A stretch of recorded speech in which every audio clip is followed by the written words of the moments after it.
Welcome to the Essentially You podcast. Dr. Jane, how are you doing today? I'm really good. How are you? I am doing so wonderful. I'm so happy to have you here.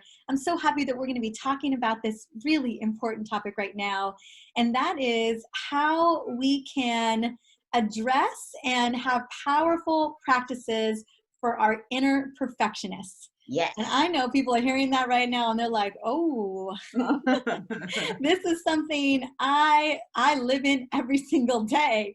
Right? And Dr. Jane, before we get in, I have so many questions for you. I'm really excited because I know, particularly for women as well, we can get stuck in that inner perfectionist way of operating. And sometimes we feel really stuck because we're in it. And what I'd love for you to just take a moment is, could you talk to me about kind of that defining moment when you knew that the work of self-compassion, the work of self-acceptance, and all the great work that you've done in the world, like what was that defining moment where you knew this is what you were meant to do? I have two. Wonderful. I think the one that I'll share today is when I was in graduate school. So I was in graduate school to be a therapist. So I knew I wanted to help people be healthy. And I was dating someone that I thought I was going to marry. And then he left me for a previous girlfriend. And I was devastated because one of the beliefs that I grew up with, and nobody said this to me, but this is one of the beliefs my little brain made up, is I am worthy if a man loves me. If a man loves me, I am worthy. If he doesn't love me, I might as well not be here. So I actually got to the point of being suicidal. Because I'm like, this man I thought I was going to spend the rest of my life with doesn't want to be with me. I guess I'm just not lovable. Then I was reading a book and it said these words. It said, the other person hurt you once. You hurt yourself thousands of times every time you think about it. And I'm like, oh, he's talking to me. Because I hadn't talked to my ex in like 2 or 3 months. And every day I was sending jabs into my heart about that whole situation. And why doesn't he not love me? Why am I not worthy? I was totally in victim mode. But when I read those words, I was like, it's me. It's not him. I'm the one doing this. So at that moment, I'm like, well, if I'm the one doing it, I'm the one who can change it. And so I made a vow that I would never trust somebody else more than I trust myself. And that I was going to look at this wacky belief that I developed and figure out other ways of being, because that one clearly wasn't working for me. So it was that moment. So bless his soul for breaking up with me, because he really started me on my path to self-love. I was in school to help others be healthy, but I wasn't even thinking about self-love. I wasn't even thinking about, well, maybe I'm the most important person to help.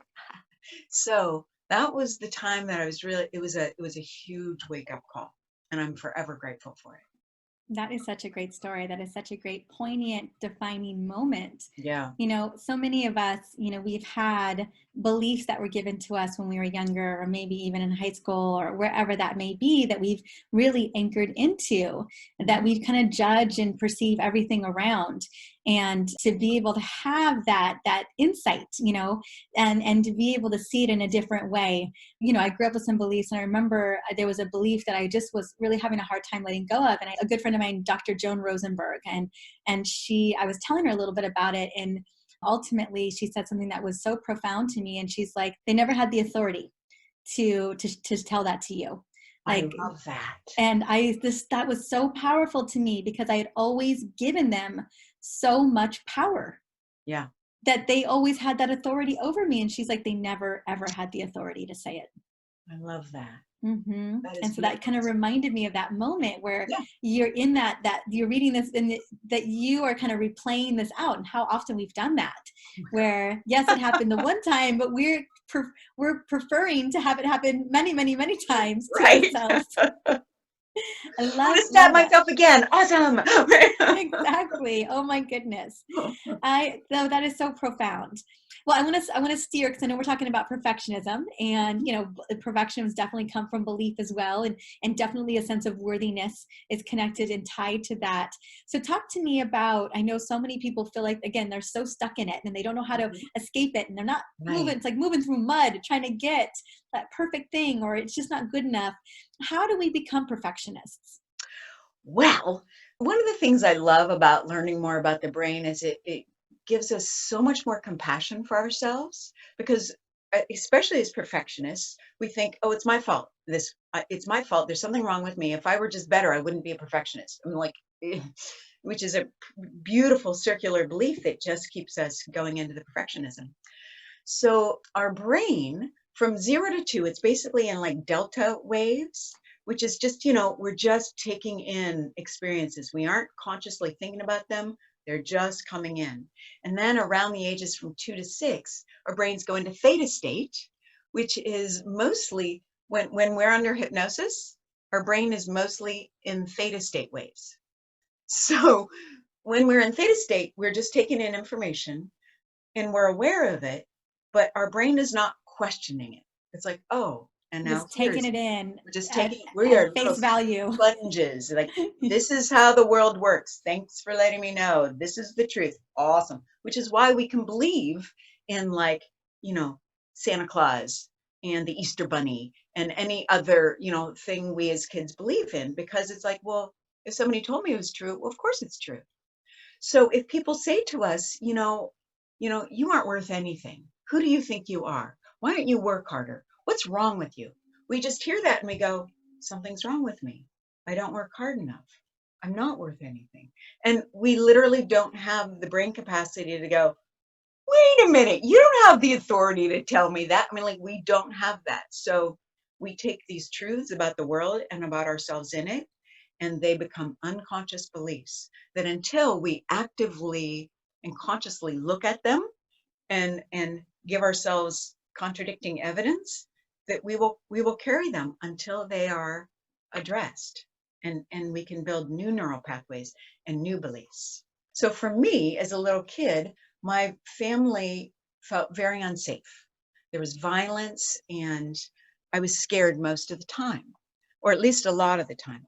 And for me, my way of coping was if I'm just good enough, if I'm just a good enough little kid and make people happy, nobody will be hurt. Everybody I love will be safe. If I'm just good enough, I can do this. I've got the power. Well, I didn't. I was the smallest of everybody. I didn't have that power. But that's what my little non fully formed brain came to believe because that was the only way I could figure out how to feel safe in this situation that I had no control over. So we each have our own way, our own beliefs we develop to cope with how scared we are. If we have a lot of trauma, I was super scared, but even most of us, we have situations that we don't understand. So we try to figure out things that make sense. And it always is, it's about me, because that's the only thing we have any sense of power over when we're little. Does that make sense? That makes so much sense to me. Yeah. Yeah. So that's why we have these It's beliefs. everything's revolved around our little universe. Like we Yes. think it's our fault, or we think, it's just. I remember when I was a little girl, my parents were fighting on the lawn very, very late at night. And they had been in many fights. Definitely the relationship was, and at the time the relationship was already over, and I just Right. didn't know Right. it. My dad had somebody else in the house. I mean, like it had Oh, far extended out, but here they were fighting in the lawn, and I remember my little 4-year-old self just trying to like. I thought in that moment that if I could get them to stop, that I could save this family. And I, for years and years, I blamed myself for that. I was never going to stop that situation, and so, but yeah. I didn't know at 4. And it's so interesting how little kids, they don't know distinctively know what's going on. They just, Nope. it's all about, in a way, it's all about us. It has to be. And yeah. And so we can only see it in that kind of way. And so, Yeah. for years you continue to hold on to this, like, oh, if I could have only stopped that circumstance, like things could have just Mhm. been so much different. Yeah, it's heartbreaking, isn't it? When Mhm. we look back as adults, we're like, oh, I you poor know. little kid. Oh my goodness. Yeah. Absolutely. Oh my, yeah, absolutely. Yeah. So that is how we become perfectionists, right? We hear something and we register it, and as a child, there's only some. We just have that limited capacity to do what we can with what we've got, Right. and we establish a belief around that, and that continues to be pervasive in our life, potentially into adulthood, and for some of us, well into Right. adulthood. I know. Yes. Yeah. And then you talked a little bit about kind of what the brain is doing at that time, but can you speak to me a little bit about what our brain is doing today? Like, so as an adult, I'm holding on to these beliefs, these limiting beliefs. I don't really know, Dr. Jane, that they are limiting beliefs. They're Right. just kind of driving the course of my activities, my decisions. And so, and sometimes those are probably, unfortunately, they're not, the limiting beliefs are limiting beliefs for a reason. They're negative. They're not necessarily serving us. What is going on? What is the role of our brain when we're experiencing these negative thoughts? Right. It's a great question. So, we know that 90 to 95% of our actions and thoughts are unconscious, which makes sense because if we had to think, okay, how do I get up out of this chair again? How do I walk? We need a lot of this stuff to be unconscious so we can use our brain power to focus on other stuff in our lives. But a lot of that 90 to 95% is these unconscious beliefs that we acquired, decades ago for many of us. So the brain is running those programs and we don't have to think about it. Just like we don't have to think how to breathe, we don't have to think about, wait a minute, am I worthy? Our brain is like, nope, you're not. If that is our story, it's like, nope, you're not worthy. You're not worthy of that. You're not worthy of that. It's like unquestioned. It's the automatic response. And we also know that, the neocortex, the newest part of our brain, there's some that believe, and it makes sense to me, that our ego might be based in our neocortex.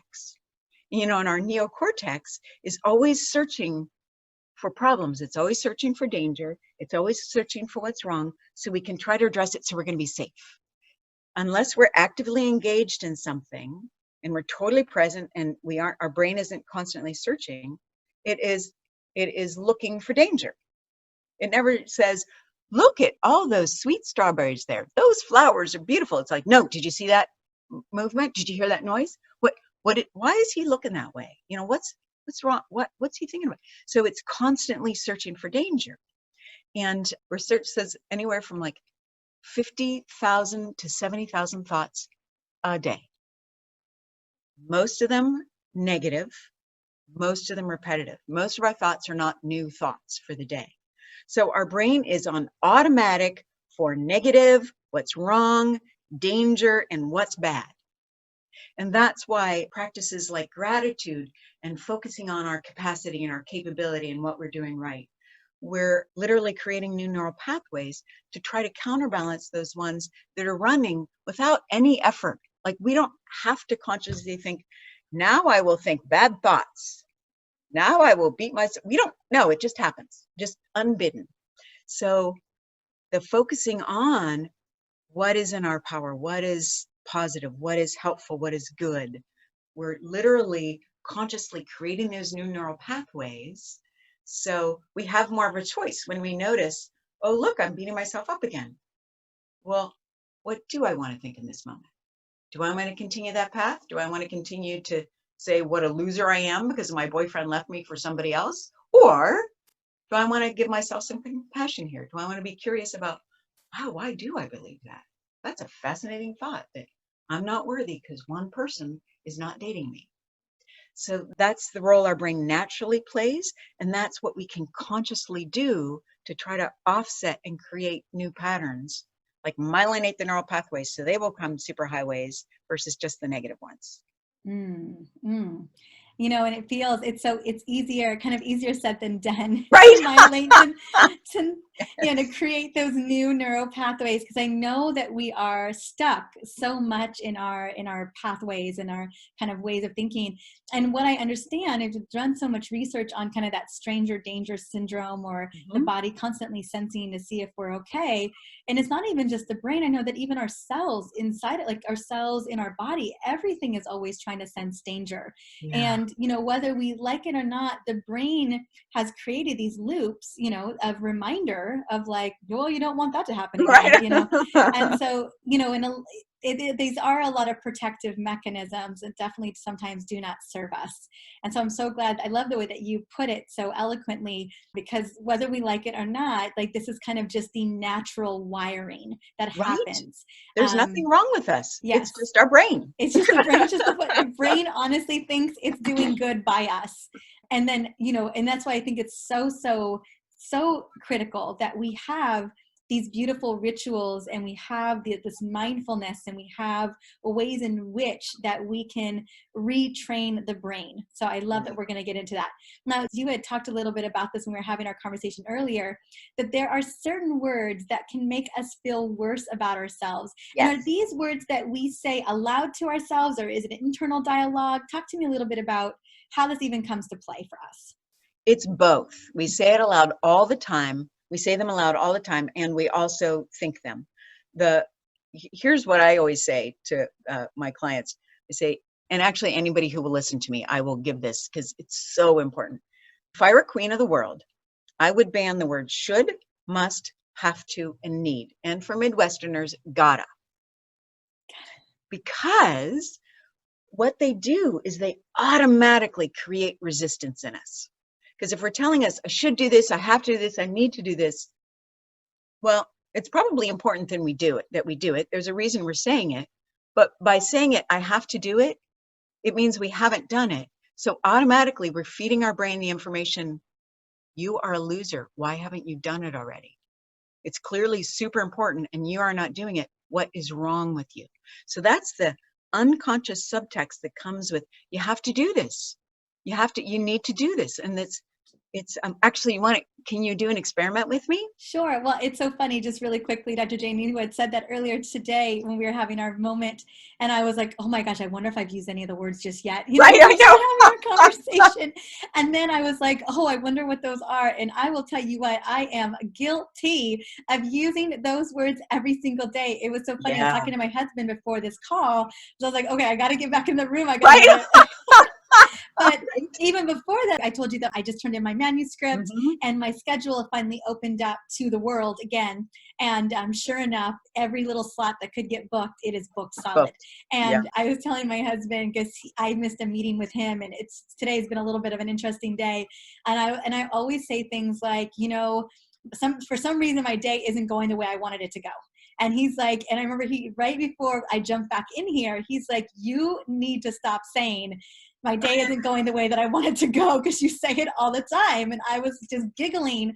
And here we are. I cannot tell you how many times I'm like, oh my God, I need to go do this. I have to go do this, you know, and my day isn't going the way that it went because I haven't done the things that I said I needed to have to do. Yep, I know. And just as you're talking about it, do you feel the stress in your body? Oh yeah. Oh, absolutely. And Right? I'm you know, like every woman, I'm just checking off those boxes left and right. Absolutely. You know? And I was listening to one of your podcasts, one of your recent ones, and I loved that your guest said she puts on her computer, you're not going to get it all done today. Deal with it. I'm like, oh, I'm putting that on my computer. Yes, absolutely. Okay, I'm down for the experiment. Sorry. Okay. So basically, you kind of already did it. What I've noticed is that why I always do experiments with people when I'm giving tools is our ego will say, well, that's not going to work. That's stupid. That's too simple. And my tools are very simple because those are the ones that will actually kind of, they go, what I'm blanking on the word. It's like subterfuge behind the ego. Because if we try to do something big, like I will write a book in a week, our ego is going to say, no, you're not. Who do you think you are? That's stupid. You'll never do that. But if we say, I'm going to write a paragraph, our ego's like, well, that's not too big. That can't be dangerous. Okay, go ahead. So it doesn't hit the ego's radar, right? Because the ego's job is only to keep us safe. It's not to make us thrive. It's not to make us happy. It's not to bring us peace of mind. It's to keep us alive. And it does a super good job at that. Like I wouldn't want to be driving a car on a highway without my ego functioning. It's going to look out for that car. Are you too far away? Are they too close? It's like, it's awesome that way. It keeps me alive. But it doesn't work so much as our master. Like there's a beautiful quote, the ego is a wonderful servant and a horrible master. It becomes our quote authority, right? This is what you should do. So when we say stuff like, I need to, actually, like, yeah, let's do the experiment. How, is there something you need to do? There's always Choose something I one need thing, to do. choose one thing you need to do. I need to cut my book down because it was too long when I submitted it to my editor. Awesome. So, That's a great one. So now close your eyes and mhm. what do you feel in your body? I've been feeling resistance to this. I mean, there's a Right? lot of resistance. Yeah. Yeah. And where do you feel the resistance in your body? In my gut mostly. Your gut. Great. Yeah. Beautiful noticing. Now Mhm. say, it's a good idea for me to cut my book down for my editor. It is a good idea to cut my book down for my editor. And what do you notice? It's a little less triggering. I think because I'm already triggered by it a little bit. Right, absolutely. Yeah, these aren't like now you are being in nirvana peace land, but it Right. reduces a little bit of the stress. Mm-hmm. So something that's important for you to do, you're not adding stress to do it. So literally when we use the words need, must, should, have to, we are creating an extra layer of pressure and an extra that we have to push through in order to do the task that we think is important. So what I would use instead of should, must, have to, need, and gotta is it's a good idea, it'd be helpful. An option is, and only if it's really, really true, I want to and I'd like to. I've never had anybody say, I want to do my taxes without their body saying, you No. are lying. I've heard another one too, to turn I have to into I get to. I get to. I get to. Yeah. And for there's a lot of times where there's a lot of things that we're so, I mean, the fact that Yeah. I get to cut this beautiful Right? book down for Penguin Random House, like there's so many wins in that. Like how many Yeah. people get the opportunity to even submit a book to the biggest Right? publishing house in the world? And so Absolutely. there's a lot of get to there, even though it's so easy to say the have to. Right. And when we're in the right state with that, it can actually take us right into gratitude, which is exactly what you did with it. I get to do that. I get to submit to this huge publisher. Like, that's amazing. So yeah, so I get to is a really nice one also. Some people, if they say they get to and it triggers negative, it depends. It's like I get to, like, well, now I feel guilty because I get to and other people don't. It's like tailoring it to work for us. For sure. That Yeah. makes so much sense. I love that. Yeah. And I've worked on the get to a lot. I think Awesome. too, it's what, I find, and I know that it requires repetition to be consistently repetitive, because I find that it's all said and good until you're at that tipping point of stress. Then all of a sudden it all just goes out the window. Yep. Yeah. And that's where compassion comes in. Like as a therapist, it's really humbling if I feel depressed or if I get stressed out or if I'm anxious or I feel overwhelmed. I'm just like, wow, I'm a therapist. I teach people tools all day long and I'm having an issue here that my tools aren't working with today. And at those moments, self-compassion is the hugest gift. I literally, I got this from Tara Brach. I just put my hand on my heart and go, I'm hurting. And so I can be with myself in this emotion that's not making me happy and that I was judging myself on, and I can cut the judgment and go, I'm just hurting right now. I've got tools, they aren't working. I'm just going to hurt right now, period. And then amazingly, it softens it just because I'm with myself and being kind to myself. I like that. Another one I've heard, a mentor of mine who I love is Mary Morrissey. And one of the things that she's been saying so much recently is extra grace required. Oh, that's beautiful. Yeah. And like everyone deserves a little extra grace right now. Absolutely. Liz Gilbert was interviewed by Chris Anderson for the TED Connects, and she said, nobody's ever been through a global pandemic before, so it's time for a blanket of mercy. And I'm like, oh, I love that image, a blanket of mercy. It's like extra grace, a blanket of mercy. Those are super helpful when we're under high stress or even when we're under normal stress. Absolutely. Yeah. And I feel like, right now, definitely stress is at an all-time high. People are struggling with mental health. You and I were talking about that because that is the deal of it. And I think, as this is getting recorded, a lot of us are still going to feel like we're in a shelter-in-place circumstance. And the repercussions of such a massive shift and stress, and especially, as this is a women's health podcast, so many women are really carrying the torch for their families and really holding on probably to more stress than normal. Yes. And I love that we're having this conversation, because I know so often we're talking about that perfectionist, but women really do beat themselves up not experiencing the extra grace they really deserve. Right. So I'm happy that we're having this conversation. I'm going to just steer the conversation because we're there a little bit. Talk to me about what are some of the things that you've kind of have bear witness to last couple of months, or maybe even the last couple of weeks. I feel like things have shifted even the last couple of weeks. And have there been tools that you have found to be effective during a time of unprecedented change and unprecedented circumstance? Yes. Yeah, you're right. It's a fascinating it's a fascinating time. So one of the things I have been doing a lot, I learned this when I was reading about one of the books about polyvagal theory, and it's the fastest way I know to activate our parasympathetic nervous system. So what you do is you cross your fingers, and like the church steeple thing, and then you put them behind your head, and then with your elbows out, keeping your head straight forward, you move just your eyes to the right until you yawn, swallow, or sigh. And my system does it automatically now because I do it so much. And then to the left, once again, keeping your head straight, your eyes to the left till you yawn, swallow, or sigh. And yawning, swallowing, and sighing are symptoms or signals that our parasympathetic is activated. And because we are even more for most of us, are fight or flight now, that just that constant reset of the nervous system and in this moment I can relax, and in this moment I can relax. And Dr. Jane, in that pose, which I'm so excited people will be able to see when they watch the video on YouTube, when you go into this kind of positioning, is it that you're telling the body that it's time to relax? Is that what's happening?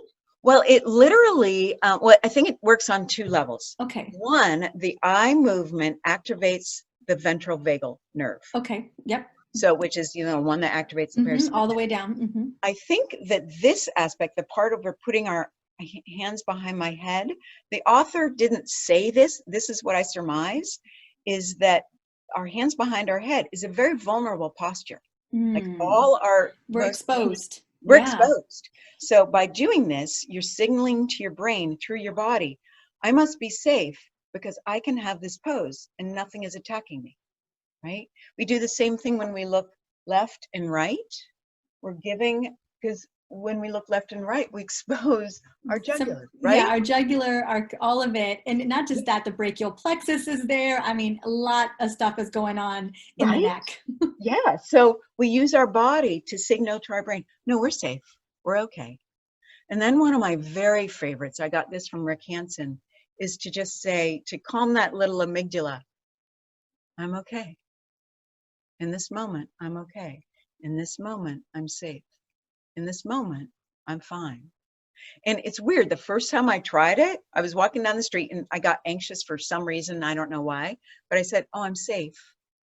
And I could feel my system just go,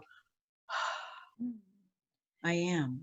I really anticipated, because I've done a lot of the research as well, and I thought, I don't know how much of breath work you've incorporated too, but I was expecting breath work. I was like, just going to show me a breath work technique. And then, so I hadn't seen those techniques before, so quite fascinated. Yeah, and breath is an awesome way. It's, one of the fastest way, if not the fastest, to process cortisol and adrenaline out of our system. But one of the things, I was listening to another podcast, and she said, she was talking to the person, and she said, have you noticed that the breath work is stressing people out right now? And I'm like, oh, that's true. Because one of the things that happens is when we pay attention to our breath, we're paying attention to our breath and we're like, oh no. And we automatically stress because our brain is naturally looking for what's wrong. It's like, am I breathing too fast? So breath work can actually initially stress people out. there's some people I teach it to and they're like, oh no, I'm more stressed. I'm like, okay, don't do that. Got it. You know, I always educate people on, because I work with the stress response system and trying to calm down the HPA Yeah, axis and the fire of the amygdala. And I use a lot of essential oils. I leverage a lot of those chemical constituents there, but then they really pair beautifully with breath work to get, well, you breathing them in is always right. a good idea to get the Yes, chemical constituents into the brain. And I had never thought of that. I always teach it in massive groups. Like I've taught it to an arena of people. right. And so it's never always been a one-on-one experience. So I've never been able to ask or assess on a personal level, is this serving you? Am I Right. going to I just turn it know. into so that gives me interesting perspective as well. Yeah, Thank you so much for that. absolutely. So one of the things I always say is experiment. If it reduces your stress, awesome. If it increases your stress, play with it. See if you can switch it a little bit so it actually does reduce your stress. So Mm. it's a beautiful opportunity to help people, access their own inner wisdom and be curious about the tool versus, oh, it doesn't work for me. Because that's what our ego is going to do. Oh, I'm stressing out. Of course, nothing works. Our ego is fascinating. Absolutely, it is. Oh my God, that's so fascinating, Mhm. and so I love that you've given us some really phenomenal tools to think about, especially right now where we're feeling a little bit on the fritz. You Right. know, everything just feels fried, and so I love these beautiful ways in which we can integrate these throughout the day. Love that. Then one of the things, I want to kind of gear us back to the perfectionist and the limiting beliefs and kind of how Okay. we get ourselves kind of wrapped up in it. And definitely the big aha moment I think everyone's hearing is like, oh my gosh, how do I even get rid of the words I use every single Right. I day? know. I know. So talk to me a little bit about positive affirmations. And I know that you said, and I have, this is something I have experienced. I've led a lot of women, especially women entrepreneurs over the years, kind of stepping into that next zone, and limiting beliefs kind of pulling us back. Oh, And yeah. so using the power of affirmations, but what I had found, and I'm sure that you're going to tell me more about this, but oftentimes women have, at least the women I've worked with, speaking from a group of a couple hundred women, that many times the affirmations don't feel, you're talking about the ego, as Yeah. they don't feel real and they feel like they're a lie. And Mhm. so I've seen affirmations really just bounce back Right. I know. because no, they're not believing it.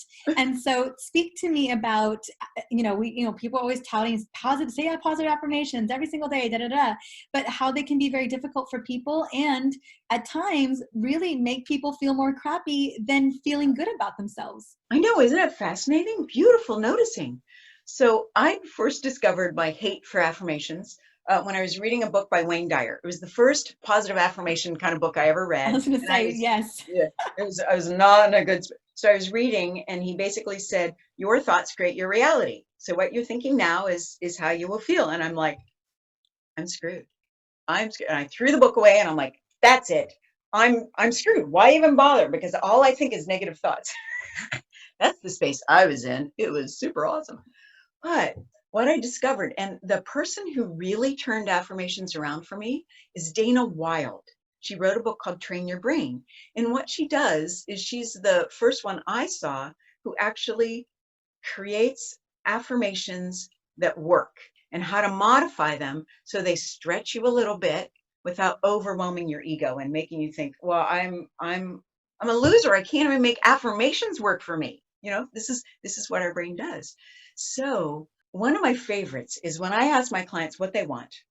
It's an overwhelming question. They're like, want? What do I want? I have to do things. I need things, and I should do things. But what do I want? And it questions. It floors them. And so I say, well, what do you want? And they say, oh, I want this. I want to like myself. I want to feel confident when I go into a meeting. I want to want. And so wanting to want is less of a threat to our ego. Want to want feels safe to say, and it still stretches us because we're not there, but we want to want it. And when I say when I'm saying something about something that I don't have yet, but I want it, I literally I move forward with my body and my chest expands a little bit. I want it. Another one of my favorites is that a friend of mine taught me is I'm the kind of person who. So I used to go out to the East Coast for coaching, and meetings would start at 8. And I'm a West Coaster. So meetings would start at 8, which is 5 a.m. my time. I'm not a Very morning early. person, right? And Yes. that's being there ready after eating breakfast and everything. And I know sitting all day is not my happy place. So it's super helpful if I exercise. But I would never do it because I'm supposed to be at the meeting at 5 and my whole psyche is going, just sleep. But my friend said, well, why don't you say, I'm the kind of person who likes to exercise. And I went, I like that. So I was saying it all the day before. I'm the kind of person who likes to exercise. So my alarm went off the next morning and I went, I'm the kind of person who likes to exercise. So I got up and I took a walk and discovered the neighborhood. And then I had a great meeting because I'd seeded my consciousness the day before of, well, yeah, I want it for a reason. I am the kind of person who does that. And for some reason, that doesn't trigger our ego as much. So, when people say, I remember when I first started doing affirmations, I was in grad school, very poor, right? I was like, I'm beautiful, I have enough time, and I'm wealthy. And, no, I didn't feel any of those things. But instead, well, I'd like to feel like I have enough money. Well, yeah, of course I do. I would like that. So I would just say, I'd like to feel I have enough money. I would like to feel I have enough money. I'm the kind of person who likes to feel they have enough money. I want to feel like I have enough money. So if any affirmation is too strong, just take it down until it's a little bit of a stretch. And then you say it enough until you're like, yeah, of course, totally. I totally am down with that. And then so you say, well, I want to feel like I have enough money.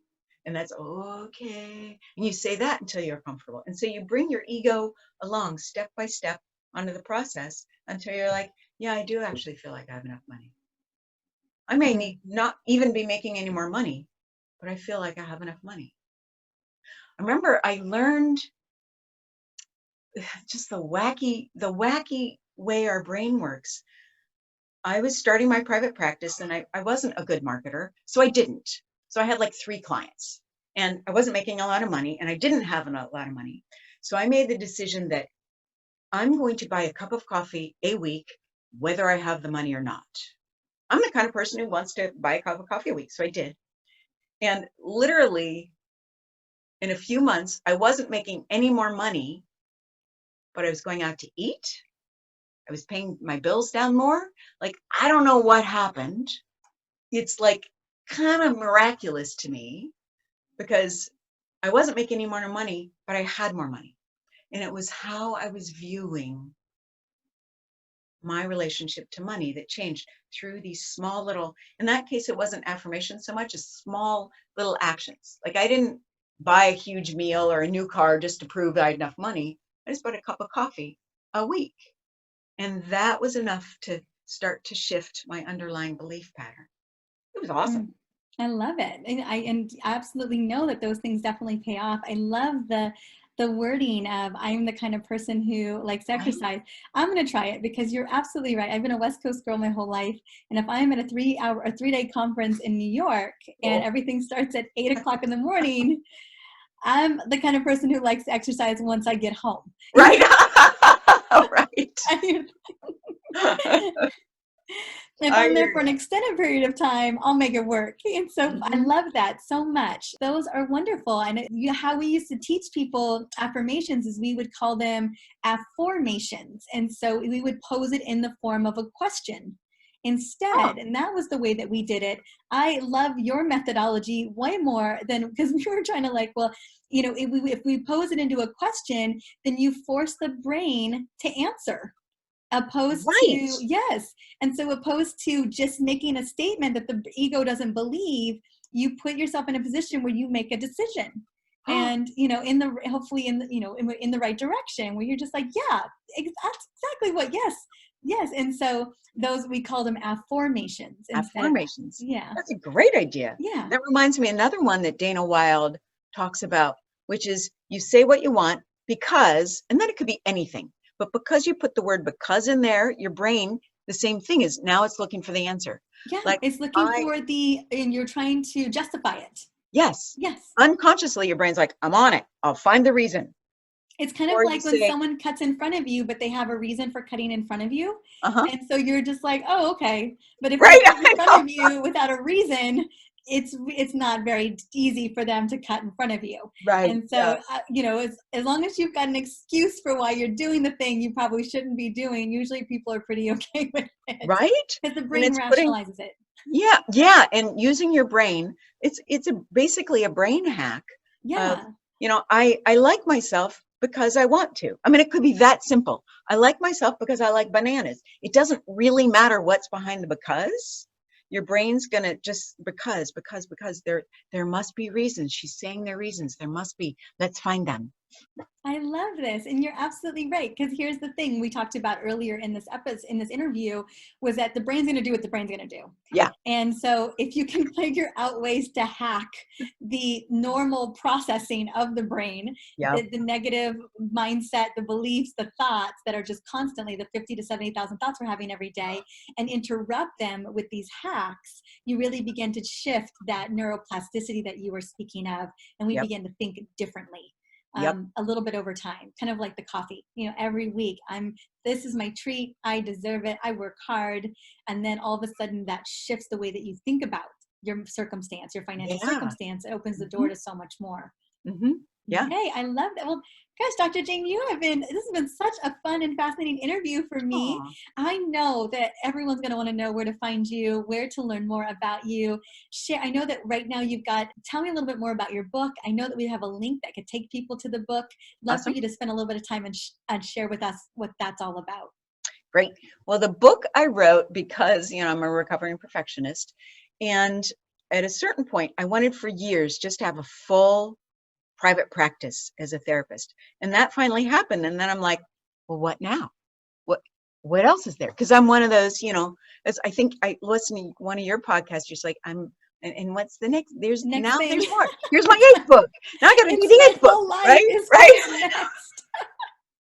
Exactly. So I did the same thing. Like I had a 10-year goal and I met it. And 6 months later, it wasn't enough because I'm a perfectionist, right?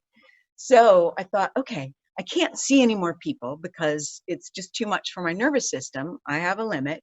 How do I reach more people? Because I love these tools and they work. So I thought, okay, I'll write a book and see if they work with people who don't have me in the office. So I use these tools that I developed for myself and that I use with my clients.